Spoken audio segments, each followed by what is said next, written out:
regardez ce que Dieu veut nous montrer à travers cette parole. Chapitre 6, l'évangile de Matthieu, au verset 22, s'il vous plaît. L'œil est la lampe du quoi? Du corps. L'œil est la lampe du quoi? Du corps. Si ton œil est en bon état, tout ton corps sera comment? Éclairé. Mais si ton œil est en mauvais état, tout ton corps sera dans les ténèbres. Si donc la lumière qui est en toi est ténèbres, combien seront grandes ces ténèbres? Lorsque Jésus a dit, si ton œil est en bon état, l'œil, il est conditionné, l'œil, il est guidé par quelque chose qui est derrière, qui produit la lumière, que c'est la parole. La Bible dit que Dieu, il a choisi la planète, une des planètes les plus petites, les plus insignifiantes, mais surtout celle où il y avait de quoi? Le vide, et là où il existait les ténèbres. Si vous étiez Dieu en ce moment, Église, si j'étais Dieu en cet instant, posez-vous vous-même cette question. Auriez-vous choisi la planète Terre, une planète remplie de ténèbres? Hein? Église, est-ce que vous auriez choisi une planète remplie de ténèbres? Non. Regardez le pasteur. Mais Dieu, il a choisi quelle planète? La terre, là où il y avait les ténèbres. Là où Satan, il agissait. Et là, vous me demandez, mais pourquoi, parce que Dieu a fait ça? Pour la même raison qu'il a envoyé Jésus, son fils. La Bible dit que Jésus a apparu afin de détruire les œuvres de qui?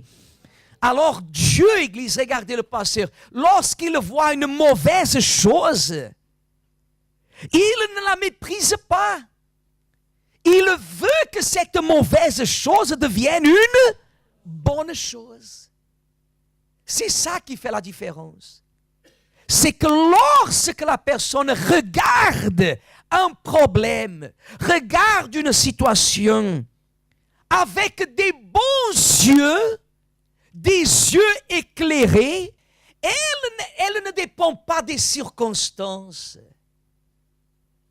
Elle dépend de ce qu'elle est et de ce qu'elle a. La personne qui a Dieu, elle regarde le mari dans cet état et elle le regarde et elle sait, cet homme un jour sera avec moi dans la présence de Dieu en train d'utiliser sa bouche pour le louer, pour l'adorer. Vous comprenez? Elle a des bons yeux, elle ne force pas. Vous avez déjà remarqué qu'il y a des personnes qui dépendent de ce que les autres disent à son sujet. Il y a des personnes qui se laissent intimider, qui se laissent fragiliser. Elle dépend toujours de ce que les autres vont parler à son sujet. Il y a des personnes qui dépendent de ce que les autres disent à son sujet. Elle se sent bien de ce que les autres disent. Sauf que les autres vont partir de là. Elle dépend de la consolation des autres.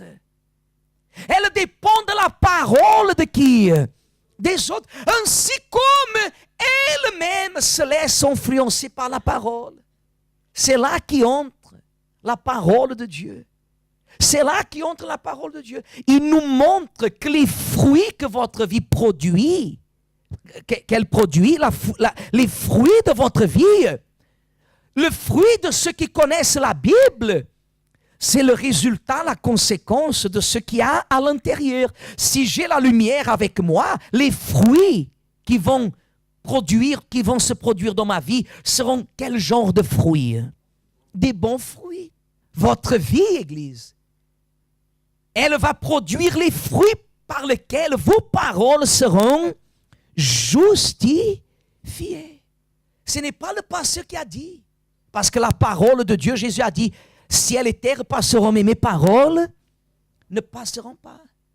Et Jésus a dit, car par tes paroles tu seras justifié, et par tes paroles aussi tu seras.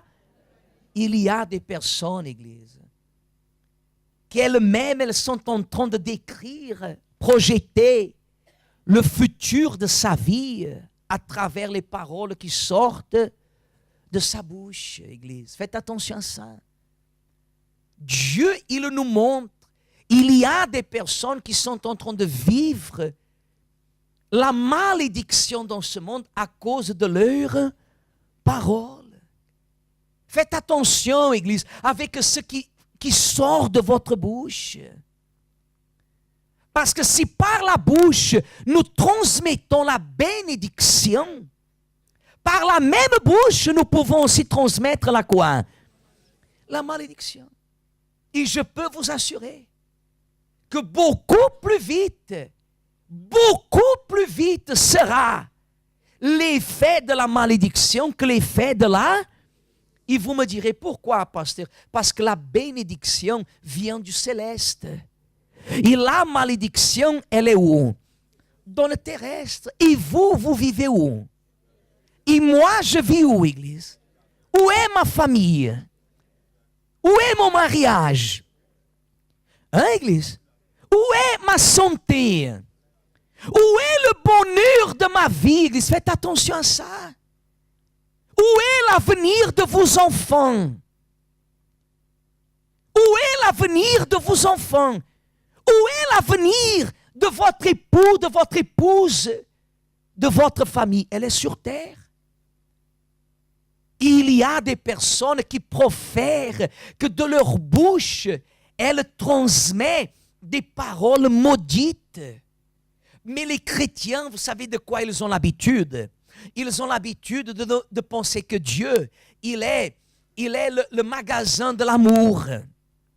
Dieu, il est le magasin de l'amour, c'est-à-dire, parce que c'est vrai, j'ai dit ce que je ne devrais pas dire, mais j'ai déjà demandé pardon.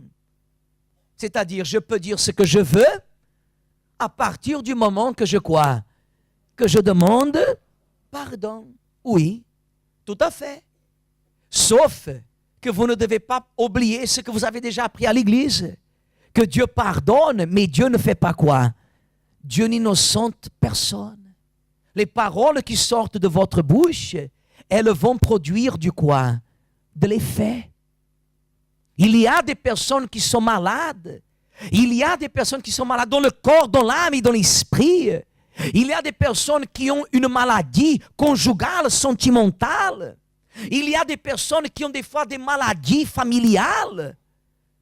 Il y a des personnes qui ont des maladies financières, professionnelles, économiques, à cause des paroles qui sortent de quoi? De leur bouche. Et même si vous dites, ah, pasteur, non, mais j'essaie toujours de me ressaisir. Quand je dis ce qu'il ne faut pas, je demande pardon à Dieu, je me réponds. Et je sais que Dieu me pardonne. Oui, mais toute parole qui sort de votre bouche, elle est une sémence qui va produire son fruit. Parce que si par mes paroles, je suis justifié, dit la Bible que par mes paroles aussi je serai quoi? Condamné. Et la personne, elle se laisse dominer. Quand elle dit qu'elle ne peut plus, quand elle dit c'est sa vie, c'est comme ça, elle ne peut plus aller plus loin. Des fois, la personne, elle dit de sa bouche que c'est le salaire qu'elle doit gagner, et elle sait qu'elle ne peut pas gagner plus, et lorsqu'elle sait que quelqu'un qui est à sa place a commencé à gagner plus, elle devient jalouse de l'autre. Elle devient jalouse. Et elle ne comprend pas pourquoi l'autre, avec moins de temps, commence déjà à gagner plus que l'autre qui a plus de temps. Vous savez pourquoi? Parce qu'elle-même se s'est condamnée par sa bouche. Par sa bouche. La personne, des fois, elle voit que sa foi n'a plus d'efficacité. Pourquoi? Parce que les paroles qui sortent de sa bouche, elle parle des choses, et pour ne pas même dire que l'orgueil est toujours derrière, pour que la personne, elle laisse l'encre de ses paroles bien quoi? Bien enregistrée. Elle dit les choses et après avoir dit, qu'est-ce qu'elle fait? Elle réaffirme à nouveau. Oui, j'ai dit et je répète. C'est ce que le diable veut. Vous savez pourquoi? Parce qu'un trait ici, Église, un trait, je peux quoi? Effacer. Maintenant, comment je vais effacer ça? Hein? C'est pas possible. Pourquoi? Parce que c'est gravé. Et le diable veut graver. Il y a des personnes qui ont 60 ans et elles ont des paroles gravées dans les tables de leur cœur. Des fois, il y a la maman qui veut faire envers ses enfants ce que sa mère a fait envers elle. Des fois, la maman, elle a entendu quand elle était gamine, elle a entendu ce genre de paroles. Ah, ma fille, si c'est comme ça, tu ne seras jamais heureuse. Et elle garde avec elle ces paroles. Et un jour, elle voit sa petite fille, qu'est-ce qu'elle fait? Elle répète à sa petite fille la même chose que sa maman lui a dit. Un jour, sa mère lui a dit, ah, tu ne seras jamais personne. Et ça l'a fait, ça l'a rendue malade, souffrante. Même comme ça, elle s'est révoltée. Mais aujourd'hui, elle dit ça à ses enfants. Elle répète, de là l'expression telle mère, telle fille. Oh, vous n'avez jamais entendu. Tel père, tel fils. Ça, Église, des fois, peut être une malédiction parce que vous êtes en train de faire établir dans votre famille ou dans la vie de vos enfants ce que d'autres ont fait. Des fois, la personne, elle est en train de se maudire à elle-même. Elle est en train de dire des mots qui apparemment sont des paroles simples. Faites attention, Église. La parole, elle est essentielle. La langue qui a trahi l'homme. La langue qui a fait l'homme être complice avec leur défaite, avec la souffrance. Cette langue qui est venue et qui a fait la femme comprendre ce qu'elle n'aurait pas dû accepter. Une langue qui a un double sens, parce que la Bible elle-même dit la parole de Dieu, que la parole de Dieu, elle est comme une épée qui coupe des deux côtés. Mais la parole de Dieu est une seule. La parole du diable, elle a un double sens. La parole de Dieu n'a pas un double sens. La parole de Dieu transmet vie et pas mort. La parole de Dieu transmet joie et pas tristesse. La parole de Dieu transmet bonheur et pas malheur. Lumière et pas ténèbres. Déjà la parole du diable, elle transmet aussi apparemment les mêmes choses dans un premier temps, mais à la fin, elle se dévie.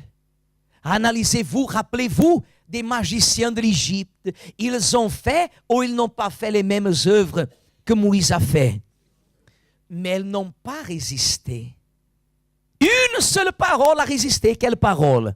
La parole de Dieu. Vous devez faire attention, c'est pourquoi? Parce que nous constatons que si au milieu de l'Église, il y a des personnes qui ont une parole comme ça, j'imagine alors dehors de l'Église.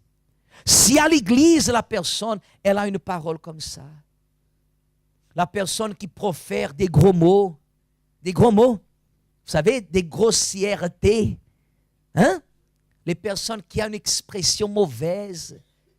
J'ai déjà parlé même à ce sujet ici, ça fait quelques mois, et je reviens parce qu'on est au début de l'année, mais cette façon des fois de typer. Vous vous rappelez que j'ai parlé?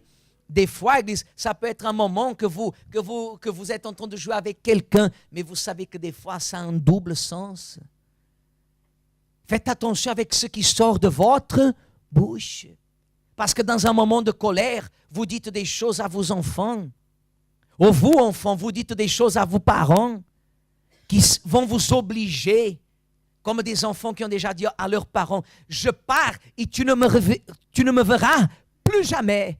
Et elle est partie dans l'orgueil et maintenant elle veut revenir, mais l'orgueil vient lui rappeler les paroles qu'elle a et pour se maintenir fière, Elle ne revient pas en quoi? En arrière. Un jour, elle a dit à sa sœur, tu ne me verras plus jamais devant toi. Tu ne me verras plus jamais devant toi. Il y a ceux qui disent, tu ne me verras plus jamais si ce n'est que dans un cercueil, ou vice-versa. Et le jour qu'elle découvre que sa sœur, elle est décédée, elle a des ténèbres en elle. Parce que les paroles, Église, ou elles nous justifient, ou elles nous condamnent. Il y a des personnes à l'Église qui se condamnent les unes les autres. Qui se condamnent. Église, si vous voulez parler mal de quelqu'un, parlez mal du diable. Amen. Amen, Église. Vous voulez parler mal de quelqu'un, parlez mal de Satan. Mais ne parlez mal de personne. Vous ne m'aimez pas. Si vous ne m'aimez pas, alors venez me voir à la fin du culte et dites pas, je ne t'aime pas. Au lieu de sortir d'ici, d'aller dans la boulangerie ou dans la comment on dit ça, la boucherie, ou dans la poissonnerie, ou à Château-Rouge. Ah, tu es là, oui, je suis venu à l'église, mais tu sais, ce pasteur-là, je ne l'aime pas beaucoup. Non, dis pas ça, ma sœur. Si quelqu'un vient me dire ça, elle est en train de se maudire, Église. Faites attention. Faites attention, madame, monsieur. Parce que vous êtes justifié ou condamné par votre propre bouche. Dieu, Église, levez-vous, s'il vous plaît. Levez-vous. S'il y a une parole que je puisse vous dire, qui sera une des paroles qui fera le plus d'effet dans votre vie, c'est ce que vous êtes en train d'écouter aujourd'hui. Dans cette année de 2017, s'il y a une parole qui produira de l'effet dans votre vie, dans toutes les paroles que nous vous prêcherons ici, cette parole est celle que vous êtes en train d'écouter maintenant. Faites attention. Par vos paroles, vous serez justifiés ou vous serez condamnés.